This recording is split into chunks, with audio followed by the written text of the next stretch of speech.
মনোসংযোগের কথা যে বলছো, মনোসংযোগের সত্যি কি আমরা প্রয়োজনীয়তা মনে করি? আমরা কি কজন মনে করি যে মনোসংযোগটা আমার প্রয়োজন? এটা আমাদের মনে হয় যখন আমরা কখনো কখনো বাধ্য হয়ে পড়ি মনোসংযোগ করতে, বিশেষ করে পড়াশোনা, আর বিশেষ কোনো কাগজের ক্ষেত্রে মনে হয়েছে বলে আমি শুনিনি। পড়াশোনা হচ্ছে না, হঠাৎ করে মনে হলো পড়াশোনাটা ছট করে হয়ে যেত, কিন্তু হচ্ছে না কেন? যেটা আমার হওয়া খুব স্বাভাবিক, আমার সামনে বই পড়ে আছে, আমি বসে আছি, সময় আছে, তবু আমি ওদিকে মনটা দিতে পারছি না। এই যে একটা একটা পরাজয়, নিজের মনের কাছে, নিজের এবিলিটির কাছে একটা পরাজয়, তখন আমাদের মাথায় আসে মনের সংযোগটা করে ফেলতে পারলে ভালো হতো। এটা একটা উপযোগিতামূলক ইউটিলিটেরিয়ান চিন্তাধারা, যে এতে আমার পড়াশোনাটা ভালো হতো, ইউটিলিটি ভালো হতো। কিন্তু একটা আসল কথা হচ্ছে, মনোসংযোগ যদিও এখান থেকে শুরু হয়, তবু সারা জীবন মানুষ দেখে যে তার মনের সংযমের কথা না ভাবলেও মনের বিক্ষেপের জ্বালায়, মনের বিক্ষেপের যে দুর্দমনীয় অস্থিরতা, তাতে মানুষ সারা জীবন বিক্ষুব্ধ হয়, ব্যথিত হয়, তার জীবনটা দুর্বিষহ হয়ে যায়।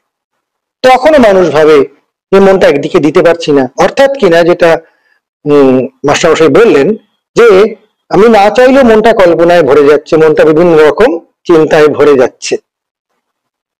এর উপায় যদি বলো যে এটা কি করে আমি ঠিক করব, এটা শুধু যদিও সামান্য জিনিস থেকে, জীবন থেকে প্রশ্নটা উঠে আসছে, কিন্তু এর সমাধান করতে প্রায় আমাদের পুরো যত শাস্ত্র আছে সব নিয়োজিত। কারণ এটি এত কঠিন বিষয়। মনকে সংযত করা যেন বায়ুকে, হাওয়াকে হাতের নিয়ন্ত্রণে নেওয়া, এরকম একটা ব্যাপার। স্বামী বিবেকানন্দ শুরুতেই এই কথাটা ধরেছিলেন, যে উনি বলছেন যদি আমাকে আবার পুনরায় শিক্ষা করতে দেওয়া হয়, তাহলে আমি 1000খানা বই মোটেই পড়বো না, আমি 1000খানা জিনিস জানতেও যাব না, আমি মনের যে যন্ত্রটা দিয়ে আমি জ্ঞান আরোহণ করছি সেইটাকে নিয়ন্ত্রিত করা শিখবো, আমি মনঃসংযম করা শিখবো। তখন যেখানে ইচ্ছা আমি মনটা দিয়ে যা ইচ্ছা আমি শিখতে পারি, যা ইচ্ছা জানতে পারি। মনঃসংযমই হচ্ছে মূল মানুষের জ্ঞান আরোহণের রহস্য।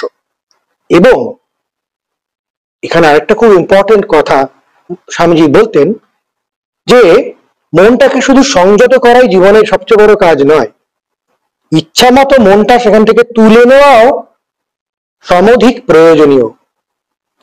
দুটোই সমান প্রয়োজনীয়। কিসের জন্য? আমাদের অত্যন্ত আনন্দিত এবং সুখী জীবন যাপনের জন্য। আমাদের জীবনের যাবতীয় দুঃখ, যাবতীয় সমস্যা হয় আমরা মন দিতে পারি না, বা মন দিয়ে সেখান থেকে মনটা তুলতে পারি না, এই জন্য হয়। এবার সেটা কি করে সম্ভব, এই প্রশ্ন করা হচ্ছে। যোগীরা, ঋষিরা তো বলেছেনই, আমাদের সমগ্র শাস্ত্র, বেদাঙ্গ, বেদান্ততে ভর্তি এই মনোসংযমের কথা।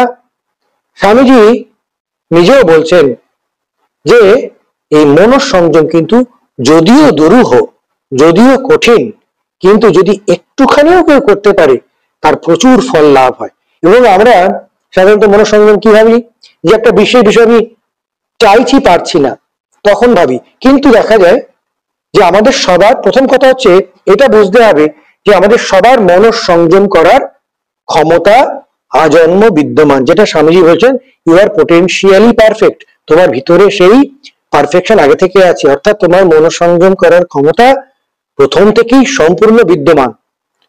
তখন ছাত্ররা বলে, কি বলছেন মহারাজ, তাই হলে তো পারতাম, পারছি না তো।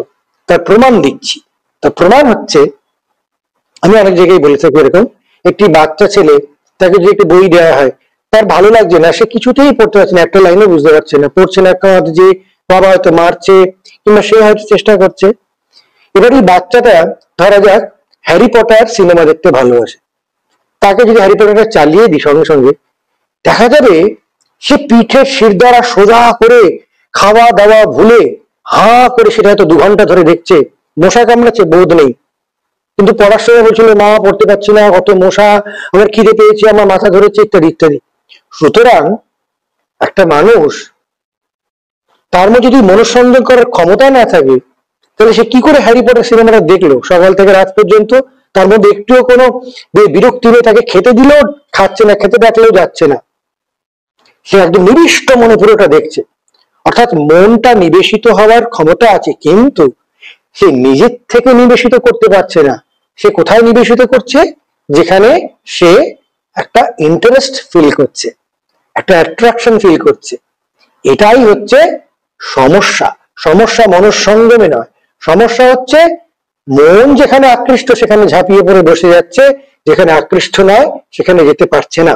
অর্থাৎ কিনা মনকে একটা বিষয় আকৃষ্ট করে তোলা হচ্ছে আমাদের কাজ। স্বামীজি বলতেন কি জানো, নিজের পছন্দ মতো কাজ তো সবাই করতে পারে, কিন্তু যে কোনো কাজকে নিজের পছন্দের অনুযায়ী করে তুলতে পারে সেই হচ্ছে আসল মানুষ, আসল ছাত্র, আসল কর্মযোগী। সারা জীবনে, শুধু ছাত্র অবস্থা কেন, সব জীবনে সর্বত্র যে কোনো জায়গায়, যে কোনো পরিস্থিতি, যে কোনো খাবার দাবার, ভাষা, মানবিকতা, সব জায়গায় নিজেকে সুন্দর করে সামগ্রিক জিনিসটা দেওয়ার যে কৌশল, তা হচ্ছে যে কোনো কাজকে, যে কোনো পরিস্থিতিকে নিজের অনুকূলে আনার ক্ষমতা। এবার সেইটা কি করে হয়? সেটাও তো মন দিয়ে হয়। সেটা কি করে হয়? এই হচ্ছে আসল জায়গা, যে মহারাজ আমি কি করে সবগুলোকে নিজের অনুকূলে আনতে পারি। আর একটু গভীরে যাই, এটা তৃতীয় পয়েন্ট। প্রথম হচ্ছে আমাদের মনের সংযোগ করার ক্ষমতা আছে, দ্বিতীয় নম্বর হচ্ছে মনটাকে আমি যদি পছন্দ করাতে শিখি সে সংযত হবে, তৃতীয় হচ্ছে আমরা এই সংযত করাবো যে জায়গায় করাবো আমরা অটোমেটিক্যালি দেখছি concentration is always accompanied by a collateral deconcentration. আমি যেই এক জায়গায় মনোযোগ দিচ্ছি অন্য জায়গা থেকে মনটা উঠে যাচ্ছে, সুতরাং মনটা না উঠলে তো এক জায়গায় যাবে না। এই মনোযোগ দেওয়ার তৃতীয় জিনিসটা হচ্ছে সবচেয়ে ইম্পর্টেন্ট, সেটা হচ্ছে ইচ্ছা। বলছে মহারাজ ইচ্ছা করছে কিন্তু পারছি না। আবাল বৃদ্ধ বনিতা সবার একই সমস্যা, মহারাজ বুঝি কিন্তু করতে পারি না। এই যে বুঝেও করতে না পারা, তাহলে বোঝাটা কেমন হলো? বোঝাটা একটা বৌদ্ধিক বোঝা হলো, কিন্তু করতে না পারা বা করার ক্ষমতা শুধু বুদ্ধি দিয়ে হয় না। পরিষ্কার হয়ে গেল, করার ক্ষমতা হয় ইচ্ছা দিয়ে। ইচ্ছা শক্তি একটা বিশেষ শক্তি। আমাদের শিক্ষায় বুদ্ধি দিয়ে বোঝানোর অনেক জায়গা আছে, বুদ্ধি দিয়ে বুঝে ফেলছি, কিন্তু সেই জিনিসটা ইচ্ছে করে কার্যে পরিণত করার শিক্ষা নেই, সেই জন্য ইচ্ছা শক্তি ডেভেলপ করছে না। স্বামীজির একটা অদ্ভুত অত্যাশ্চর্য ডেফিনেশন, সংজ্ঞা, শিক্ষার সংজ্ঞা যারা দেখবেন, যারা শিক্ষাবিদ আছেন, শিক্ষা নিয়ে ভাবনা চিন্তা করেন, দেখবেন স্বামীজির শিক্ষানীতি প্রথম ডেফিনেশন দিচ্ছেন যে শিক্ষা কাকে বলে। বলছেন যাতে কিনা আমার ইচ্ছা শক্তিকে আমি যে কোনো ভাবে আয়ত্তাধীন এবং তার বেগকে আয়ত্তে রাখা, বেগকে সফল হতে দেওয়া, এইটাই হচ্ছে শিক্ষা। এটা একটা অদ্ভুত ডেফিনেশন স্বামীজি দিয়েছেন। সারা শিক্ষা জগতের মধ্যে সবচেয়ে প্রমিনেন্ট এবং ইম্পর্টেন্ট ইচ্ছা শক্তিকে ডেভেলপ করা।